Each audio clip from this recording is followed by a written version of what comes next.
News top ಗೆ ಸ್ವಾಗತ. ನಾನು ಶಕುಂತಲಾ ಭೂಷಣ್. ರಾಜ್ಯ ಕಮಲ ಪಡೆಯಲ್ಲಿ ಹೆಚ್ಚಾದ ಕ್ಯಾಬಿನೆಟ್ ಕುಸ್ತಿ. ಬಾಂಬೆ ಫ್ರೆಂಡ್ಸ್ ಮೇಲೆ ಕಣ್ಣಿಟ್ಟಿದ್ದೇಕೆ ಬಿಜೆಪಿ ಹೈಕಮಾಂಡ್?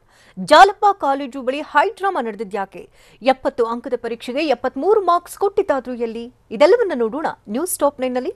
ರಾಜ್ಯ ಕೇಸರಿ ಪಾಳ್ಯದಲ್ಲಿ ಬದಲಾವಣೆ ಬಿರುಗಾಳಿ ಜೋರಾಗಿದ್ಯಾಕೆ? ಸಂಪುಟದಿಂದ ಹಿರಿಯರಿಗೆ ಕೊಡೋದು ಫಿಕ್ಸ್. ಬಿಜೆಪಿ ರಾಜ್ಯಾಧ್ಯಕ್ಷ ಸ್ಥಾನವು ಬದಲಾಗುತ್ತಾ? ನೋಡೋಣ ಕಮಲ ಕಳವಳ ನ್ಯೂಸ್ ಟಾಪ್ 9 ನಲ್ಲಿ. ರಾಜ್ಯ ಕೇಸರಿ ಪಾಳ್ಯದಲ್ಲಿ ಬದಲಾವಣೆಯ ಬಿರುಗಾಳಿ ಬೀಸಿದೆ. ಹಿರಿಯ ಸಚಿವರಿಗೆ ಕುರ್ಚಿ ಉಳಿಸಿಕೊಳ್ಳುವ ಚಿಂತೆಯಾದ್ರೆ ಆಕಾಂಕ್ಷಿಗಳಿಗೆ ಮಂತ್ರಿಗಿರಿ ಪಡೆಯುವುದೇ ಚಿಂತೆಯಾಗಿದೆ. ಅಲ್ಲದೆ ಬಿಜೆಪಿಯಲ್ಲಿ ನಾಯಕತ್ವಕ್ಕೂ ಕುತ್ತು ಬಂದಿದೆಯಾ ಅನ್ನೋ ಅನುಮಾನ ಮೂಡಿದೆ. ಸಿಎಂ ಬದಲಾಗದಿದ್ರೂ ಮೇಜರ್ ಸರ್ಜರಿ ಫಿಕ್ಸ್ ಅಂತ ಹೇಳಲಾಗ್ತಿದ್ದು ರಾಜ್ಯ ಬಿಜೆಪಿಯಲ್ಲಿ ಭಾರೀ ಬದಲಾವಣೆಯ ಚರ್ಚೆ ನಡೆಯುತ್ತಿದೆ. ಸದ್ಯಕ್ಕೆ ಸಿಎಂ ಸೇಫ್ ಆಗಿದ್ರೆ ಸಚಿವರ ಕುರ್ಚಿ ಶೇಕ್ ಆಗುತ್ತಿದೆ. ಮುಖ್ಯಮಂತ್ರಿ ಬಸವರಾಜ ಬೊಮ್ಮಾಯಿ ಮುಂದೆ ಹಲವು ಸವಾಲುಗಳಿದ್ದು ಸದ್ದಿಲ್ಲದೆ ಸಿಎಂ ಬದಲಾವಣೆ ಚರ್ಚೆ ಸೈಲೆಂಟ್ ಆಗಿದೆ. ಸಿಎಂ ಬದಲಾಗ್ತಾರೆ ಅನ್ನೋ ಚರ್ಚೆ ಸದ್ಯ ಹಿನ್ನೆಲೆಗೆ ಸರಿದಿದ್ದು ಮಾರ್ಚ್ ವೇಳೆಗೆ ಸಚಿವ ಸಂಪುಟ ಪುನಾರಚನೆಯಾಗುತ್ತೆ ಅನ್ನೋ ಚರ್ಚೆ ಮುನ್ನೆಲೆಗೆ ಬಂದಿದೆ. ಮಾರ್ಚ್ನಲ್ಲಿ ಸಚಿವ ಸಂಪುಟ ಪುನಾರಚನೆಯಾಗುವ ಬಗ್ಗೆ ಚರ್ಚೆ ನಡೆಯುತ್ತಿದ್ದು ಹಿರಿಯರನ್ನ ಪಕ್ಷ ಸಂಘಟನೆಗೆ ನಿಯೋಜಿಸುತ್ತಿದ್ದಾರೆ. ಹೀಗಾಗಿ 4 ಅವಧಿಗೂ ಸಚಿವರಾದವರನ್ನ ಪಕ್ಷ ಸಂಘಟನೆಗೆ ನಿಯೋಜಿಸುವ ಬಗ್ಗೆ ವರಿಷ್ಠರು ಚರ್ಚೆ ನಡೆಸಿದ್ದಾರೆ. ಆದರೆ ಹಿರಿಯ ಸಚಿವರನ್ನ ಕೈಬಿಟ್ಟಾಗ ಅಪಸ್ವರ ಎದುರೇ ಕಷ್ಟವಾಗಲಿದ್ದು ಅವರನ್ನ ನಿಭಾಯಿಸೋದೇ ಪಕ್ಷಕ್ಕೆ ದೊಡ್ಡ ತಲೆನೋವು ಆಗಲಿದೆ. ಸಂಪುಟ ಪುನಾರಚನೆ ವೇಳೆ ವಲಸಿಗ ಸಚಿವರನ್ನು ಕೈಬಿಟ್ಟು ಪಕ್ಷ ಸಂಘಟನೆ ನಿಯೋಜಿಸಿದ್ರೂ ಸಂಕಷ್ಟ ಎದುರಾಗಲಿದೆ. ವಲಸಿಗರ ಪೈಕಿ ಕೆಲವರು ಕಾಂಗ್ರೆಸ್ಗೆ ಮರಳು ಸಾಧ್ಯತೆ ಇದೆ. ನಾರಾಯಣಗೌಡ, ಎಸ್ಟಿ ಸೋಮಶೇಖರ್, ಗೋಪಾಲಯ್ಯ, ಬಿಸಿ ಪಾಟೀಲ್ ಸಂಪುಟದಿಂದ ಹೊರಗುಳಿಯುವ ಸಾಧ್ಯತೆ ಇದ್ದು ಆಗ ಪಕ್ಷ ವಿರೋಧಿ ಅಭಿಪ್ರಾಯ ಮ್ಯಾನೇಜ್ ಮಾಡಬೇಕು. ಹೀಗಾಗಿ ವಲಸಿಗರನ್ನ ಟಚ್ ಮಾಡುತ್ತಿರುವ ಸಾಧ್ಯತೆ ಹೆಚ್ಚಾಗಿದೆ.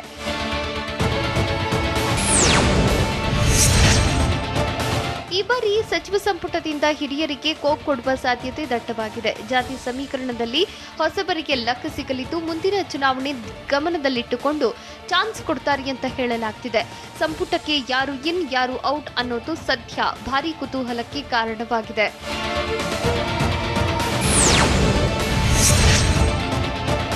ರಾಜ್ಯ ಸಚಿವ ಸಂಪುಟ ಪುನಾರಚನೆ ಅಷ್ಟೇ ಅಲ್ಲ, ಪಕ್ಷದ ಸಾರಥಿಯೂ ಬದಲಾಗ್ತಾರೆ ಅಂತ ಹೇಳಲಾಗ್ತಿದೆ. ಸಂಪುಟದ ಜೊತೆಗೆ ರಾಜ್ಯ ಬಿಜೆಪಿ ಅಧ್ಯಕ್ಷರನ್ನು ಬದಲಾಯಿಸುವ ಸಾಧ್ಯತೆ ಇದೆ. ಹಾಲಿ ಬಿಜೆಪಿ ರಾಜ್ಯಾಧ್ಯಕ್ಷ ಹೇಳುವಷ್ಟು ಸ್ಟ್ರಾಂಗ್ ಇಲ್ಲ, ಸಂಘಟನೆಕಾರ ಎಂಬುದು ಒಪ್ಪಿದ್ರೂ ಫೋರ್ಸ್ ಇಲ್ಲ. ಅಲ್ಲದೆ ಕಟೀಲು ವರ್ಚಸ್ಸು ರಾಜ್ಯದಲ್ಲಿ ಅಷ್ಟೊಂದು ವ್ಯಾಪಿಸಿಲ್ಲ. ಹೀಗಾಗಿ ಒಟ್ಟಾಗಿ ಕರೆದುಕೊಂಡು ಹೋಗುವ ನಾಯಕ ಬೇಕು ಅನ್ನೋ ಹುಡುಕಾಟದಲ್ಲಿ ಹೈಕಮಾಂಡ್ ಇದೆ ಅಂತ ಹೇಳಲಾಗ್ತಿದೆ.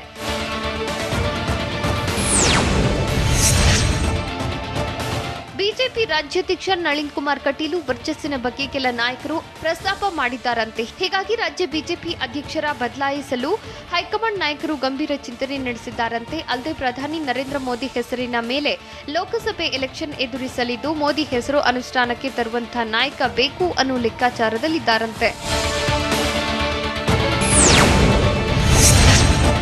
ಬಿಜೆಪಿ ರಾಜ್ಯಾಧ್ಯಕ್ಷರ ಸ್ಥಾನದ ವಿಚಾರವಾಗಿ ಬಿಜೆಪಿಯಲ್ಲಿ ಭಾರೀ ಜಾತಿ ಲೆಕ್ಕಾಚಾರ ನಡೆಯುತ್ತಿದೆಯಂತೆ. ಸಿಎಂ ಸ್ಥಾನ ಲಿಂಗಾಯತ ನಾಯಕನಿಗೆ ನೀಡಲಾಗಿದೆ. ಇತ್ತ ಕೆಪಿಸಿಸಿ ಅಧ್ಯಕ್ಷರ ಸ್ಥಾನವನ್ನು ಒಕ್ಕಲಿಗ ನಾಯಕನಿಗೆ ನೀಡಿದ್ದಾರೆ. ಹೀಗಾಗಿ ಒಕ್ಕಲಿಗ ಮತ ವಿಭಜನೆಗೆ ಬಿಜೆಪಿ ಒಳಗೊಳಗೆ ತಂತ್ರ ರೂಪಿಸುತ್ತಿದೆ. ರಾಜ್ಯದಲ್ಲಿ ಹಲವು ನಾಯಕರ ಬಗ್ಗೆ ವರಿಷ್ಠರು ಚರ್ಚೆ ನಡೆಸುತ್ತಿದ್ದು ಒಕ್ಕಲಿಗ ದಲಿತ ಸಮುದಾಯದ ನಾಯಕನಿಗೆ ಪಟ್ಟ ಕಟ್ಟುವ ಸಾಧ್ಯತೆ ಇದೆ.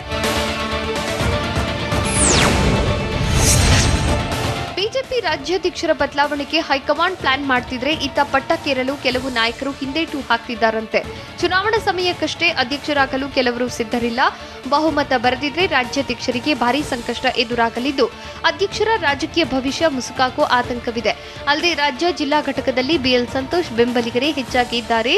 ಹೀಗಾಗಿ ಎಲ್ಲರೂ ಸಂಪೂರ್ಣ ಸಾಥ್ ನೀಡುತ್ತಾರೆ ಎಂಬ ಖಚಿತತೆ ಇಲ್ಲ. ಹೀಗಾಗಿ ಪಟ್ಟಕ್ಕೇರಲು ಕೆಲವು ನಾಯಕರು ಒಪ್ಪುತ್ತಿಲ್ಲ ಅಂತ ಹೇಳಲಾಗ್ತಿದೆ.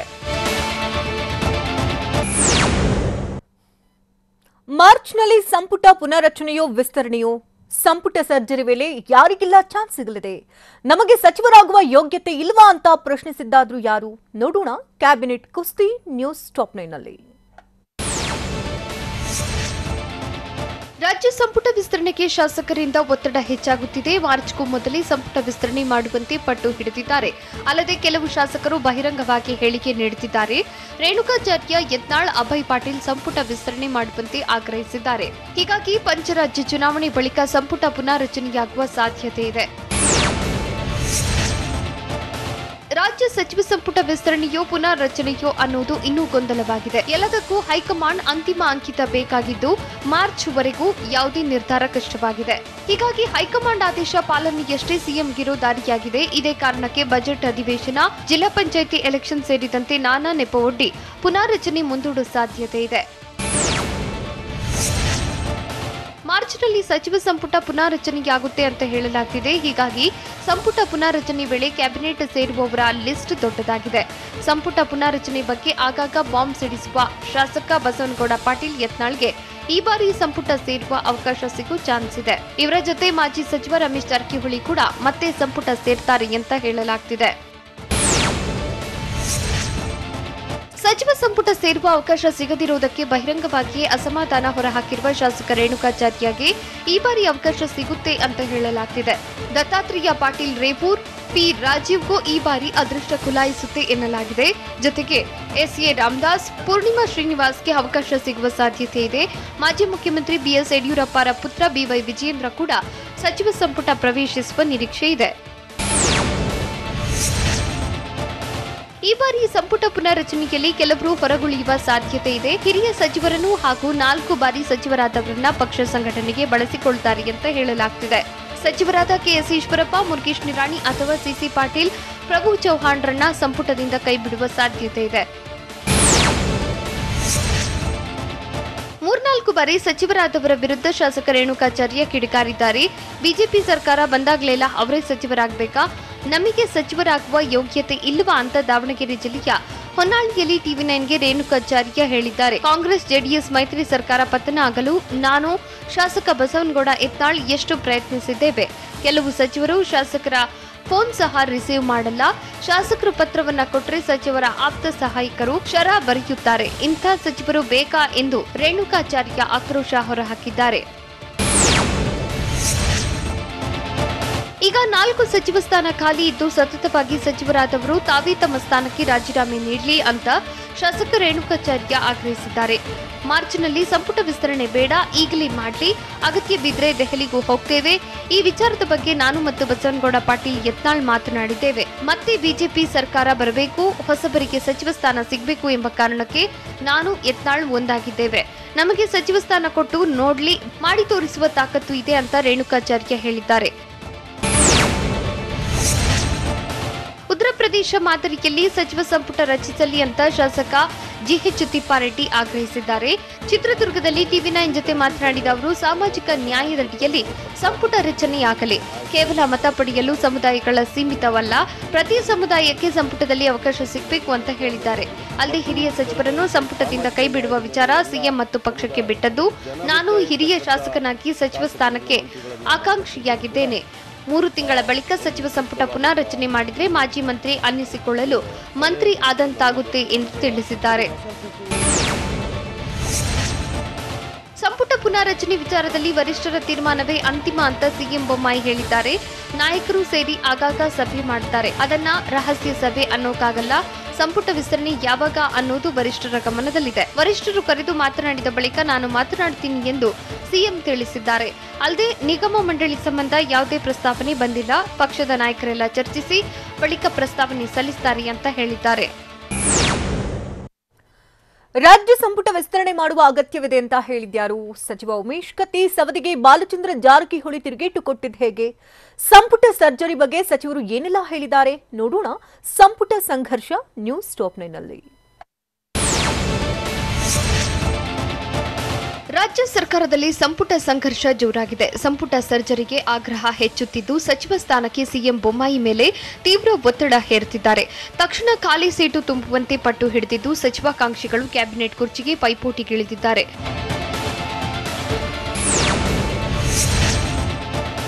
ರಾಜ್ಯ ಸಚಿವ ಸಂಪುಟದಲ್ಲಿ ಇನ್ನೂ 4 ಸ್ಥಾನ ಖಾಲಿಯಾಗಿವೆ. ಹೀಗಾಗಿ ಸಚಿವ ಸಂಪುಟ ವಿಸ್ತರಣೆ ಮಾಡುವ ಅಗತ್ಯವಿದೆ ಅಂತ ಶಿವಮೊಗ್ಗದಲ್ಲಿ ಗ್ರಾಮೀಣಾಭಿವೃದ್ಧಿ ಸಚಿವ ಈಶ್ವರಪ್ಪ ಹೇಳಿದ್ದಾರೆ. ಪರೋಕ್ಷವಾಗಿ ಸಂಪುಟ ಪುನಾರಚನೆಗೆ ಈಶ್ವರಪ್ಪ ವಿರೋಧಿಸಿದ್ದಾರೆ. ಅಲ್ಲದೆ ಸಚಿವ ಸ್ಥಾನಕ್ಕೆ ಸಾಕಷ್ಟು ಪೈಪೋಟಿ ಇರುವುದು ಸಹಜ, ಆದರೆ ಕೇಂದ್ರ ರಾಜ್ಯ ನಾಯಕರ ತೀರ್ಮಾನಕ್ಕೆ ನಾನು ಬದ್ಧ ಎಂದು ಸಚಿವ ಕೆಎಸ್ ಈಶ್ವರಪ್ಪ ತಿಳಿಸಿದ್ದಾರೆ. ಸಚಿವ ಸಂಪುಟ ಸರ್ಜರಿ ವೇಳೆ ಹಿರಿಯ ಸಚಿವರಿಗೆ ಕೊಟ್ಟು ಪಕ್ಷ ಸಂಘಟನೆಗೆ ನಿಯೋಜಿಸುವ ಸಾಧ್ಯತೆ ಇದೆ. ಈ ಬಗ್ಗೆ ಪ್ರತಿಕ್ರಿಯಿಸಿರುವ ಸಚಿವ ಕೆಎಸ್ ಈಶ್ವರಪ್ಪ, ನನಗೆ ಯಾವ ಜವಾಬ್ದಾರಿ ಕೊಟ್ಟರೂ ನಿಭಾಯಿಸುತ್ತೇನೆ, ಪಕ್ಷ ಸಂಘಟನೆಯ ಕೆಲಸ ಕೊಟ್ಟರೂ ನಿಭಾಯಿಸುತ್ತೇನೆ ಅಂತ ಹೇಳಿದ್ದಾರೆ.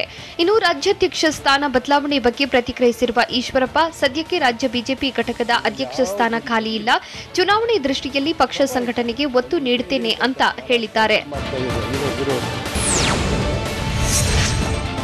ನಮ್ಮ ಪಕ್ಷದಲ್ಲಿ ಹೈಕಮಾಂಡ್ ತೀರ್ಮಾನವೇ ಅಂತಿಮ ಅಂತ ಆರೋಗ್ಯ ಸಚಿವ ಡಾಕ್ಟರ್ ಕೆ ಸುಧಾಕರ್ ತಿಳಿಸಿದ್ದಾರೆ. ರಾಜ್ಯದಲ್ಲಿ ಸಚಿವ ಸಂಪುಟ ಪುನಾರಚನೆ ಚರ್ಚೆ ವಿಚಾರವಾಗಿ ಬೆಂಗಳೂರಿನಲ್ಲಿ ಆರೋಗ್ಯ ಸಚಿವ ಡಾಕ್ಟರ್ ಕೆ ಸುಧಾಕರ್ ಪ್ರತಿಕ್ರಿಯೆ ನೀಡಿದ್ದು, ಸಿಎಂ ಹೈಕಮಾಂಡ್ ಕೈಗೊಂಡ ತೀರ್ಮಾನಕ್ಕೆ ನಾವು ಬದ್ಧ, ಮುಖ್ಯಮಂತ್ರಿಗಳು ವರಿಷ್ಠರು ಏನೇ ಆದೇಶ ಕೊಟ್ಟರೂ ನಾವು ಪಾಲನೆ ಮಾಡ್ತೀವಿ ಅಂತ ಹೇಳಿದ್ದಾರೆ.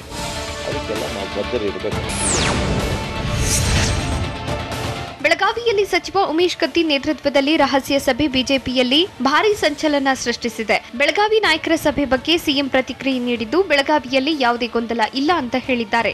ಅಲ್ಲದೆ ಯಾರಾದರೂ ಸೇರಿದ್ರೆ ರಹಸ್ಯ ಸಭೆ ಆಗುತ್ತಾ ಎಂದು ಪ್ರಶ್ನಿಸಿದ್ದಾರೆ. ಜೊತೆಗೆ ಕಾಂಗ್ರೆಸ್ನಲ್ಲೂ ಹಲವು ಸಭೆಗಳು ನಡೆಯುತ್ತೆ ಅಂತ ತಿಳಿಸಿದ್ದಾರೆ.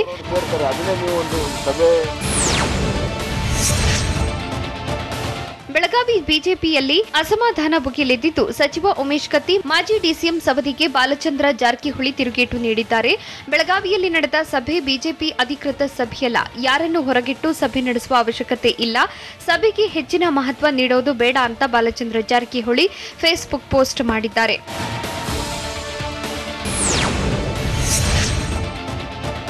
ಬೆಳಗಾವಿಯಲ್ಲಿ ಸಚಿವ ಉಮೇಶ್ ಕತ್ತಿ ನೇತೃತ್ವದಲ್ಲಿ ನಡೆದ ಸಭೆ ವಿಚಾರ ಬಾಲಚಂದ್ರ ಜಾರಕಿಹೊಳಿ ಆಕ್ರೋಶಕ್ಕೆ ಕಾರಣವಾಗಿದೆ. ಜಿಲ್ಲೆಯಲ್ಲಿ ಪಕ್ಷಕ್ಕಾಗಿ ಯಾರು ಎಷ್ಟು ದುಡಿದಿದ್ದಾರೋ ಅನ್ನೋದು ವರಿಷ್ಠರಿಗೆ ಗೊತ್ತಿದೆ. ದಿನಕ್ಕೊಬ್ಬರಂತೆ ಸಭೆ ನಡೆಸಿದ್ರೆ ಉತ್ತರಿಸಲು ಹೋಗಲ್ಲ ಅಂತ ಫೇಸ್ಬುಕ್ ಪೋಸ್ಟ್ನಲ್ಲಿ ಬಾಲಚಂದ್ರ ಜಾರಕಿಹೊಳಿ ಹೇಳಿದ್ದಾರೆ. 2008ರಿಂದ ಪಕ್ಷದ ಶಿಸ್ತಿನ ಸಿಪಾಯಿಯಾಗಿ ಕೆಲಸ ಮಾಡ್ತಿದ್ದೇನೆ. ಈಗ ನಡೆದಿರುವ ವಿದ್ಯಮಾನಗಳನ್ನು ಪಕ್ಷದ ವರಿಷ್ಠರು ಸೂಕ್ಷ್ಮವಾಗಿ ಗಮನಿಸುತ್ತಿದ್ದಾರೆ ಎಂದು ತಿಳಿಸಿದ್ದಾರೆ. ಸಚಿವ ಸಂಪುಟ ವಿಸ್ತರಣೆ, ಸಿಎಂ ಬದಲಾವಣೆ ರೀತಿಯ ಯಾವುದೇ ವಿಚಾರ ಇಲ್ಲ ಅಂತ ಸಚಿವ ವಿ ಸೋಮಣ್ಣ ಹೇಳಿದ್ದಾರೆ. ಮೈಸೂರಿನಲ್ಲಿ ಮಾತನಾಡಿದ ಅವರು, 2023ರ ಚುನಾವಣೆ ಸಿಎಂ ಬೊಮ್ಮಾಯಿ ನೇತೃತ್ವದಲ್ಲಿ ನಡೆಯಲಿದೆ. ಈ ಬಗ್ಗೆ ವರಿಷ್ಠರು ಸ್ಪಷ್ಟಪಡಿಸಿದ್ದಾರೆ ಅಂತ ಹೇಳಿದ್ರು. ಸಿಎಂ ಬೊಮ್ಮಾಯಿ ಉತ್ತಮ ಕೆಲಸ ಮಾಡುತ್ತಿದ್ದಾರೆ, ಅವರ ನೇತೃತ್ವದಲ್ಲಿ ಮಾಡಿದ ಕೆಲಸವನ್ನ ಹೇಳ್ತೇವೆ ಎಂದು ಸಚಿವ ವಿ ಸೋಮಣ್ಣ ಹೇಳಿದ್ದಾರೆ. ರಾಜ್ಯದಲ್ಲಿ ಸಚಿವ ಸಂಪುಟ ವಿಸ್ತರಣೆ ಬಗ್ಗೆ ಸಿಎಂ ತೀರ್ಮಾನ ಮಾಡ್ತಾರೆ ಅಂತ ಸಚಿವ ಮಾಧುಸ್ವಾಮಿ ಹೇಳಿದ್ದಾರೆ. ತುಮಕೂರಿನಲ್ಲಿ ಸಂಪುಟ ಸರ್ಜರಿ ಬಗ್ಗೆ ಪ್ರತಿಕ್ರಿಯಿಸಿದ ಸಚಿವ ಮಾಧುಸ್ವಾಮಿ, ಸಂಪುಟ ವಿಸ್ತರಣೆ ಮಾಡುವುದು ಮುಖ್ಯಮಂತ್ರಿ ಬಸವರಾಜ ಬೊಮ್ಮಾಯಿಗೆ ಬಿಟ್ಟಿದ್ದು ಎಂದು ತಿಳಿಸಿದ್ದಾರೆ. ಡೆಡ್ಲಿ ಕೊರೋನಾದ ಯುಗಾಂತ್ಯ ಶುರುವಾಯ್ತಾ? ರಾಜ್ಯದ ಶಾಲಾ ಕಾಲೇಜು ವಿದ್ಯಾರ್ಥಿಗಳಿಗೆ ಕೊರೋನಾ ಶಾಕ್ ಕೊಡ್ತಾ ಇರೋದಾದ್ರೂ ಹೇಗೆ? ಸಿಲಿಕಾನ್ ಸಿಟಿ ಬೆಂಗಳೂರಿನಲ್ಲಿ ಮತ್ತೆ ಬ್ಲಡ್ ಸಮಸ್ಯೆ ಎದುರಾಗಿದ್ಯಾಕೆ? ನೋಡೋಣ ಕೊರೋನಾ ನ್ಯೂಸ್ ಟಾಪ್ 9 ನಲ್ಲಿ. ಜಗತ್ತನ್ನೇ ನಡುಗಿಸುತ್ತಿರೋ ಕೊರೋನಾ ಅಂತ್ಯದತ್ತ ಸಾಗಿರುವ ಸುಳಿವು ಸಿಕ್ಕಿದೆ. ಏಪ್ರಿಲ್ ವೇಳೆಗೆ ಮಾರಿಯಿಂದ ಮುಕ್ತಿ ಸಿಗುವ ಬಗ್ಗೆ ತಜ್ಞರು ಹೇಳಿದ್ದಾರೆ. ಕೊರೋನಾ ಕೆಟ್ಟ ಅಧ್ಯಾಯ ಅಂತ್ಯವಾಗ್ತಿದೆ ಅಂತ ತಜ್ಞರು ಅಭಿಪ್ರಾಯಪಟ್ಟಿದ್ದಾರೆ. ಕೊರೋನಾ 3ನೇ ಅಲೆ ವ್ಯಾಪಕವಾದರೂ ಹೆಚ್ಚು ಸಾವು ಸಂಭವಿಸಿಲ್ಲ. ಆಸ್ಪತ್ರೆ ಸೇರುತ್ತಿರುವ ಸೋಂಕಿತರ ಸಂಖ್ಯೆ ಕಡಿಮೆ ಇದ್ದು ಆಸ್ಪತ್ರೆಗಳ ಮೇಲೆ ಹೆಚ್ಚು ಒತ್ತಡವೂ ಇಲ್ಲ. ದೇಶದ ಮಹಾನಗರಗಳಾದ ಮುಂಬೈ, ದೆಹಲಿಯಲ್ಲಿ ಕೊರೋನಾ ಸೋಂಕಿತರಿಗೆ ಲಕ್ಷಣ ಕಡಿಮೆ ಇದೆ. 95% ಸೋಂಕಿತರು ರೋಗ ಲಕ್ಷಣ ರಹಿತವಾಗಿದ್ದಾರೆ. ಅಲ್ಲದೆ ದೆಹಲಿ, ಮುಂಬೈನಲ್ಲಿ ಕನಿಷ್ಠ ಕೇಸ್ ಪತ್ತೆಯಾಗುತ್ತಿದೆ. ಹೀಗಾಗಿ ಕೊರೋನಾ ಅಂತಿಮ ದಿನಗಳೆಂದು critical care specialist doctor Kedar Thoraskar ಅಭಿಪ್ರಾಯಪಟ್ಟಿದ್ದಾರೆ. ವಿದೇಶಗಳಲ್ಲೂ ಕೊರೋನಾ ನಿಯಂತ್ರಣಕ್ಕೆ ವಿಧಿಸಿದ್ದ ಕಠಿಣ ನಿಯಮಗಳನ್ನು ಸಡಿಲಿಸಲಾಗಿದೆ. ಯುರೋಪ್ನಲ್ಲಿ ಕೊರೋನಾವನ್ನ ಜ್ವರದಂತೆ ಪರಿಗಣಿಸಲು ಮಾತುಕತೆ ನಡೆಯುತ್ತಿದೆ. ಸ್ಪೇನ್, ಬ್ರಿಟನ್, ಐರ್ಲೆಂಡ್, ಸ್ವಿಟ್ಜರ್ಲೆಂಡ್ನಲ್ಲಿ ಚರ್ಚಿಸುತ್ತಿದ್ದಾರೆ. ಇನ್ನು ಸ್ಪೇನ್ನಲ್ಲಿ ಮಾಸ್ಕ್ ಕಡ್ಡಾಯ ಆದೇಶ ವಾಪಸ್ ಪಡೆದಿದ್ದು ಯುಕೆಯಲ್ಲೂ ಮಾಸ್ಕ್ ಧರಿಸುವುದು ಕಡ್ಡಾಯವಲ್ಲ. ಅಲ್ಲದೆ ಸ್ವೀಡನ್ ಪ್ರವೇಶಿಸಲು ಇದ್ದ ಕೋವಿಡ್ ಟೆಸ್ಟ್ ರದ್ದು ಮಾಡಿದ್ದು ಥೈಲ್ಯಾಂಡ್ನಲ್ಲಿ ಪ್ರವಾಸಿಗರಿಗೆ ಕ್ವಾರಂಟೈನ್ ಕ್ಯಾನ್ಸಲ್ ಮಾಡಲಾಗಿದೆ. ವಿಜಯನಗರ ಶ್ರೀಕೃಷ್ಣ ದೇವಾಲಯ ವಿವಿಯ ಸ್ನಾತಕೋತ್ತರ ಪದವಿ ಕೇಂದ್ರಕ್ಕೆ ಕೊರೋನಾ ಶಾಕ್ ಕೊಟ್ಟಿದೆ. ಸಂಡೂರಿನ ನಂದಿಹಳ್ಳಿ ಸ್ನಾತಕೋತ್ತರ ಪದವಿ ಕೇಂದ್ರದ ಹಾಸ್ಟೆಲ್ನಲ್ಲಿ 35ಕ್ಕೂ ಹೆಚ್ಚು ವಿದ್ಯಾರ್ಥಿಗಳಿಗೆ ಕೊರೋನಾ ದೃಢಪಟ್ಟಿದೆ. ಹೀಗಾಗಿ ಹಾಸ್ಟೆಲ್ ಸೀಲ್ ಡೌನ್ ಮಾಡಲಾಗಿದೆ. ಸೋಂಕಿತ ವಿದ್ಯಾರ್ಥಿಗಳನ್ನು ಆರೋಗ್ಯ ಇಲಾಖೆ ಹಾಸ್ಟೆಲ್ನಲ್ಲೇ ಕ್ವಾರಂಟೈನ್ ಮಾಡಿದೆ. ಬೀದರ್ನಲ್ಲಿ ಕೊರೋನಾ ಸೋಂಕು ಪತ್ತೆಯಾದ ಶಾಲೆಗಳಿಗೆ ರಜೆ ಘೋಷಣೆ ಮಾಡಲಾಗಿದೆ. ಕಮಲಾನಗರ ತಾಲೂಕಿನ ಠಾಣಕುಸನೂರು ಗ್ರಾಮದಲ್ಲಿ ಒಂದೇ ಆವರಣದಲ್ಲಿರುವ 4 ಶಾಲೆಗಳಿಗೆ ಜಿಲ್ಲಾಧಿಕಾರಿ ರಜೆ ಘೋಷಿಸಿದ್ದಾರೆ. 23 ವಿದ್ಯಾರ್ಥಿಗಳು 9 ಶಿಕ್ಷಕರಿಗೆ ಕೋವಿಡ್ ಸೋಂಕು ದೃಢವಾಗಿದೆ. ಹೀಗಾಗಿ ಬೀದರ್ ಜಿಲ್ಲಾಧಿಕಾರಿ ಆರ್ ರಾಮಚಂದ್ರನ್ 5 ದಿನ ರಜೆ ಘೋಷಣೆ ಮಾಡಿದ್ದಾರೆ. ಸೋಂಕಿತ ಮಕ್ಕಳನ್ನ ಮನೆಯಲ್ಲಿ ಹೋಮ್ ಕ್ವಾರಂಟೈನ್ ಮಾಡಲಾಗಿದೆ. ಮೈಸೂರಿನಲ್ಲಿ ಇಂದಿನಿಂದ ಶಾಲೆಗಳು ಪುನರಾರಂಭವಾಗಿವೆ. ವಿದ್ಯಾರ್ಥಿಗಳು ಶಿಕ್ಷಕರಿಗೆ ಕೋವಿಡ್ ಸೋಂಕು ಹೆಚ್ಚಾಗಿದ್ದ ಹಿನ್ನೆಲೆ ಮೈಸೂರು ನಗರ ತಾಲೂಕಿನ ಶಾಲೆಗಳನ್ನು ಬಂದ್ ಮಾಡಲಾಗಿತ್ತು. ಹೀಗಾಗಿ ಶಾಲೆಗಳನ್ನು ಪುನರಾರಂಭಿಸುವಂತೆ ಜಿಲ್ಲಾಧಿಕಾರಿ ಡಾಕ್ಟರ್ ಬಗಾದಿ ಗೌತಮ್ ಆದೇಶ ಮಾಡಿದ್ದಾರೆ. ಕೊರೋನಾ ಮುಂಜಾಗ್ರತಾ ಕ್ರಮ ವಹಿಸಿ ಶಾಲೆ ತೆರೆಯುವಂತೆ ಸೂಚನೆ ನೀಡಿದ್ದಾರೆ. ಅದರಂತೆ ಸರ್ಕಾರಿ ಅನುದಾನಿತ, ಅನುದಾನ ರಹಿತ ಶಾಲೆಗಳು, ವಸತಿ ಶಾಲೆಗಳು, ಪ್ರಾಥಮಿಕ ಶಾಲೆಗಳು, ಪ್ರೌಢಶಾಲೆಗಳಲ್ಲಿ ಇಂದಿನಿಂದ ಭೌತಿಕ ತರಗತಿಗಳು ಆರಂಭವಾಗಿದೆ. ಮಂಡ್ಯದಲ್ಲಿ ಸರ್ಕಾರಿ ಜೂನಿಯರ್ ಕಾಲೇಜಿನ ವಿದ್ಯಾರ್ಥಿಗಳು ಉಪನ್ಯಾಸಕರಿಗೆ ಕೊರೋನಾ ದೃಢಪಟ್ಟಿದೆ. ಶ್ರೀರಂಗಪಟ್ಟಣದ ಜೂನಿಯರ್ ಕಾಲೇಜಿನಲ್ಲಿ 40 ವಿದ್ಯಾರ್ಥಿಗಳು, 4 ಉಪನ್ಯಾಸಕರಿಗೆ ಕೊರೋನಾ ಪಾಸಿಟಿವ್ ಬಂದಿದೆ. ಕಾಲೇಜಿನ 138 ವಿದ್ಯಾರ್ಥಿಗಳ ಪೈಕಿ 40 ವಿದ್ಯಾರ್ಥಿಗಳಿಗೆ ಕೊರೋನಾ ಬಂದಿದೆ. ಹೀಗಾಗಿ ಜನವರಿ 26ರವರೆಗೆ ಕಾಲೇಜಿಗೆ ರಜೆ ಘೋಷಣೆ ಮಾಡಿದ್ದು, ಸೋಂಕಿತ ವಿದ್ಯಾರ್ಥಿಗಳಿಗೆ ಹೋಮ್ ಐಸೋಲೇಷನ್ನಲ್ಲಿ ಚಿಕಿತ್ಸೆ ಕೊಡಲಾಗುತ್ತಿದೆ. ಸಿಲಿಕಾನ್ ಸಿಟಿ ಬೆಂಗಳೂರಿನಲ್ಲಿ ಮತ್ತೆ ಬ್ಲಡ್ ಸಮಸ್ಯೆ ಎದುರಾಗಿದೆ. ಕೊರೋನಾದಿಂದ ಬ್ಲಡ್ ಬ್ಯಾಂಕ್ಗಳು ಸಂಕಷ್ಟಕ್ಕೆ ಸಿಲುಕಿವೆ. ಸೆಪ್ಟೆಂಬರ್ನಿಂದ ನವೆಂಬರ್ವರೆಗೂ ಬ್ಲಡ್ ಬ್ಯಾಂಕ್ಗಳು ಚೇತರಿಕೆ ಕಂಡಿದ್ವು. ಆದರೆ ಡಿಸೆಂಬರ್ ತಿಂಗಳಿನಿಂದ ರಕ್ತದಾನ ಪ್ರಮಾಣದಲ್ಲಿ ಇಳಿಕೆಯಾಗಿದ್ದು, ಕಂಟ್ರೋಲ್ ತಪ್ಪಿದ ಕೊರೋನಾದಿಂದ ಬ್ಲಡ್ ಕಲೆಕ್ಟ್ ಆಗಿಲ್ಲ. ಪ್ರತಿ ತಿಂಗಳು 3000 ಯೂನಿಟ್ ಬ್ಲಡ್ ಕಲೆಕ್ಟ್ ಆಗ್ತಿತ್ತು. ಆದರೆ ಕೊರೋನಾದಿಂದ 800 ಯೂನಿಟ್ ಬ್ಲಡ್ ಕೂಡ ಸಿಗ್ತಿಲ್ಲ. ತಕ್ಷಣಕ್ಕೆ ಬ್ಲಡ್ ಬೇಕು ಅಂದ್ರೆ ಅರೇಂಜ್ ಮಾಡೋದು ಕಷ್ಟವಾಗಿದ್ದು, ಆಸ್ಪತ್ರೆಗಳಲ್ಲಿ ಬ್ಲಡ್ ಸಿಗದೆ ರೋಗಿಗಳು ಪರದಾಡಬೇಕಾದ ಪರಿಸ್ಥಿತಿ ಎದುರಾಗಿದೆ. ಕೊರೋನಾದಿಂದ ಬ್ಲಡ್ ಡೊನೇಟ್ಗೆ ಹಿಂದೇಟು ಹಾಕ್ತಾ ಇದ್ದು, ಆರೋಗ್ಯವಂತರು ರಕ್ತದಾನಕ್ಕೆ ಮುಂದಾಗ್ತಿಲ್ಲ. ಅಲ್ಲದೆ ಕೊರೋನಾದಿಂದ ಕಾಲೇಜುಗಳು ಬಂದಾಗಿದ್ದು, ಸಭೆ ಸಮಾರಂಭಗಳಿಗೆ ಅವಕಾಶ ಇಲ್ಲ. ಜೊತೆಗೆ ಐಟಿಬಿಟಿ ಕಂಪನಿಗಳಲ್ಲಿ ವರ್ಕ್ ಫ್ರಮ್ ಹೋಮ್ ಇದೆ. ಹೀಗಾಗಿ ಐಟಿಬಿಟಿ ಉದ್ಯೋಗಿಗಳು ಊರು ಸೇರಿದ್ದಾರೆ. ಈ ಎಲ್ಲಾ ಕಾರಣಗಳಿಂದ ಬ್ಲಡ್ ಕ್ಯಾಂಪ್ ನಡೆದಿಲ್ಲ. ಹೀಗಾಗಿ ರೆಡ್ ಕ್ರಾಸ್ ಸೇರಿದಂತೆ ಹಲವು ಆಸ್ಪತ್ರೆಗಳಲ್ಲಿ ರಕ್ತ ಸಿಗ್ತಾ ಇಲ್ಲ. ಸಿಎಂ ಬೊಮ್ಮಾಯಿ ಅಶೋಕ್ಗೆ ಪಾದಯಾತ್ರೆಯಿಂದ ಕೊರೋನಾ ಬಂತ ಅಂತ ಸಿದ್ದರಾಮಯ್ಯ ಪ್ರಶ್ನೆ ಮಾಡಿದ್ಯಾಕೆ? ನಮ್ಮಪ್ಪ ನಾಣೆ ನಾವೇ ಮೇಕೆದಾಟು ಯೋಜನೆ ಮಾಡ್ತೇವೆ ಅಂತ ಹೇಳಿದ್ಯಾರು? ಕೋಲಾರದಲ್ಲಿ ಪ್ರತಿಭಟನಾ ನಿರತರ ಮೇಲೆ ಲಾಠಿ ಚಾರ್ಜ್ ಮಾಡಿದ್ದೇಕೆ? ನೋಡೋಣ ಸಮಗ್ರ ನ್ಯೂಸ್ ಟಾಪ್ನಲ್ಲಿ. ನಮ್ಮ ಪಾದಯಾತ್ರೆಯಿಂದ ಕೊರೋನಾ ಹರಡಿದ್ದು ಸುಳ್ಳು ಅಂತ ವಿಪಕ್ಷ ನಾಯಕ ಸಿದ್ದರಾಮಯ್ಯ ಹೇಳಿದ್ದಾರೆ. ಸಿಎಂ ಬೊಮ್ಮಾಯಿ ಅಶೋಕ್ಗೆ ಕೊರೋನಾ ಬಂತಲ್ಲ, ಅದು ನಮ್ಮ ಪಾದಯಾತ್ರೆಯಿಂದ ಬಂತಾ ಎಂದು ಹುಬ್ಬಳ್ಳಿಯಲ್ಲಿ ಸಿದ್ದರಾಮಯ್ಯ ಪ್ರಶ್ನಿಸಿದ್ದಾರೆ. 24 ಗಂಟೆಯೊಳಗೆ ಮಹದಾಯಿ ಯೋಜನೆ ಜಾರಿ ಅಂತ ಯಡಿಯೂರಪ್ಪ ಹುಬ್ಬಳ್ಳಿಯಲ್ಲೇ ಹೇಳಿದ್ರು. ರಕ್ತದಲ್ಲಿ ಬರೆದು ಕೊಡ್ತೇವೆ ಅಂದಿದ್ರು. ಆದ್ರೆ ಯೋಜನೆ ಆಗಿಲ್ಲ. ಹೀಗಾಗಿ ಮಹದಾಯಿ ಪಾದಯಾತ್ರೆ ಬಗ್ಗೆ ಪಕ್ಷ ಯೋಚನೆ ಮಾಡ್ತಿದೆ ಅಂತ ಸಿದ್ದರಾಮಯ್ಯ ತಿಳಿಸಿದ್ರು.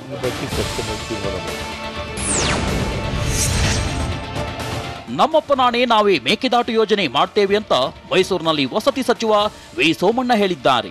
ಮೈಸೂರಿನಲ್ಲಿ ಮಾತನಾಡಿದ ಅವರು, ಕೇಂದ್ರ ಹಾಗೂ ರಾಜ್ಯದಲ್ಲಿ ನಮ್ಮದೇ ಸುಭದ್ರ ಸರ್ಕಾರಗಳಿವೆ, ಎಲ್ಲವೂ ಸುಸೂತ್ರವಾಗಿ ಸಾಗುತ್ತಿವೆ, ಯಾರಿಗೂ ಚಿಂತೆ ಬೇಡ ಎಂದು ತಿಳಿಸಿದ್ದಾರೆ. ಅಲ್ಲದೆ ಕೆಲ ಶಾಸಕರಿಗೆ ಸಂಜೆಯಾದ್ರೆ ಅಲ್ಲಿ ಇಲ್ಲಿ ಮಾತನಾಡುವ ಅಭ್ಯಾಸವಿದೆ, ಆದ್ರೆ ಅಭ್ಯಾಸ ನನಗಿಲ್ಲ ಎಂದು ಸೋಮಣ್ಣ ಹೇಳಿದ್ದಾರೆ.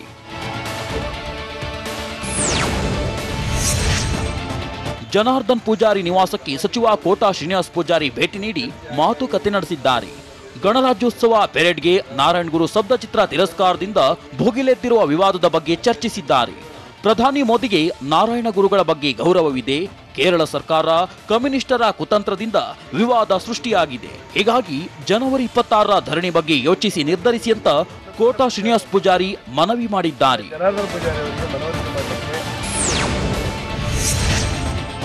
ಟೈರ್ ಬ್ಲಾಸ್ಟ್ ಆಗಿ ಡಿವೈಡರ್ಗೆ ಬಿಎಂಟಿಸಿ ಬಸ್ ಡಿಕ್ಕಿ ಹೊಡೆದಿದೆ. ಬೆಂಗಳೂರು ಗ್ರಾಮಾಂತರ ಜಿಲ್ಲೆಯ ಆನೇಕಲ್ ತಾಲೂಕಿನ ನೆರಳೂರಿನಲ್ಲಿ ಅಪಘಾತ ಸಂಭವಿಸಿದೆ. ಘಟನೆಯಲ್ಲಿ ಬಿಎಂಟಿಸಿ ಬಸ್ ಚಾಲಕನ ಕಾಲು ಮುರಿದಿದ್ದು, ಬಸ್ನಲ್ಲಿ ಪ್ರಯಾಣಿಸುತ್ತಿದ್ದವರಿಗೆ ಸಣ್ಣ ಪುಟ್ಟ ಗಾಯವಾಗಿದೆ.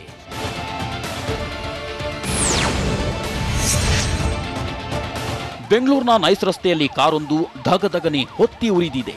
ಬನ್ನೇರುಘಟ್ಟದಿಂದ ಎಲೆಕ್ಟ್ರಾನಿಕ್ ಸಿಟಿಯತ್ತ ಬರುತ್ತಿದ್ದ ಕಾರು ಎಲೆಕ್ಟ್ರಾನಿಕ್ ಸಿಟಿ ಬಳಿಯ ನೈಸ್ ರಸ್ತೆಯ ಟೋಲ್ ಸಮೀಪ ಬರುತ್ತಿದ್ದಂತೆ ಬೆಂಕಿ ಕಾಣಿಸಿಕೊಂಡಿದೆ. ಶಾರ್ಟ್ ಸರ್ಕ್ಯೂಟ್ನಿಂದ ಕಾರಿನಲ್ಲಿ ಬೆಂಕಿ ಕಾಣಿಸಿಕೊಂಡಿದ್ದು ತಕ್ಷಣ ಕಾರು ನಿಲ್ಲಿಸಿ ಚಾಲಕ ಹೊರಬಂದಿದ್ದಾನೆ. ಸ್ಥಳಕ್ಕೆ ಅಗ್ನಿಶಾಮಕ ಸಿಬ್ಬಂದಿ ಆಗಮಿಸಿ ಬೆಂಕಿ ನಂದಿಸಿದ್ದಾರೆ.